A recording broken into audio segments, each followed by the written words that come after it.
స్థానిక ఎన్నికలు మరింత ఆలస్యం, న్యాయపరమైన చిక్కులు రాకుండా చర్యలు, రిజర్వేషన్లపై ప్రభుత్వం మల్లగుల్లాలు, అధికారులతో సీఎం రేవంత్ రెడ్డి సమీక్ష, మిగిలిన వారి కోసం మరోమారు కులగన. అయితే 3.1% మంది అంటే ఒక 16 లక్షల మంది ఈ సర్వేలో వివిధ కారణాల వల్ల పాల్గొనలేదు.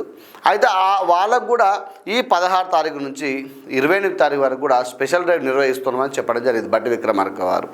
అయితే దానిలో భాగంగా ఎవరైతే ఈ సర్వేలో ఇంతకుముందు నమోదు చేసుకోలేదో వారి కులాలు నమోదు చేసుకోలేదో ఇప్పుడు నమోదు చేసుకోమని వారు చెప్పడం జరుగుతూ ఉంది. ఈ నమోదు చేసుకున్న తర్వాత ఫైనల్గా ఇంతమంది ఉన్నారని చెప్పి మేము లిస్ట్ అనేది ఒకటి విడుదల చేస్తామని చెప్పడం జరిగింది. అలాగే స్థానిక సంస్థలకు కూడా ఈ రిజర్వేషన్ ఏదైతే ఉందో, ఈ బీసీ కులగణన ఏదైతే ఉందో పూర్తిగా లెక్క తేలిన తర్వాతనే, ఒక రిజర్వేషన్ అనేది కేటాయించిన తర్వాతనే స్థానిక సంస్థలకు వెళ్ళాలని చెప్పి, అలాగే దీనిపైన చట్టపరమైన చర్యలు ఏమైనా చట్టపరంగా ఏమైనా ఇబ్బందులు ఎదుర్కోవాల్సి వస్తే ఆ ఇబ్బందులు కూడా ఎట్లా